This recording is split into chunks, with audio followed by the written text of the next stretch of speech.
السلام علیکم پیارے دوستو، آج کا سوال: حضور پاک صلی اللہ علیہ وسلم کی تلوار کا نام کیا تھا اور آپ نے وہ تلوار کس کو عنایت فرما دی تھی؟ جواب: آپ صلی اللہ علیہ وسلم کی تلوار کا نام ذوالفقار تھا اور آپ نے حضرت علی رضی اللہ عنہ کو دے دی تھی۔ سوال: حضور پاک صلی اللہ علیہ وسلم کتنی مقدار پانی سے وضو اور غسل فرماتے تھے؟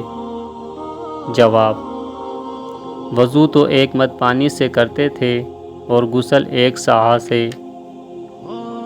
سوال: حضور پاک صلی اللہ علیہ وسلم کی کس بیوی کا نکاح آسمان پر ہوا؟ جواب: وہ بیوی حضرت زینب بنت جحش رضی اللہ عنہا ہے۔ سوال: حضور پاک صلی اللہ علیہ وسلم حضرت آدم علیہ السلام کے کتنے سال بعد پیدا ہوئے؟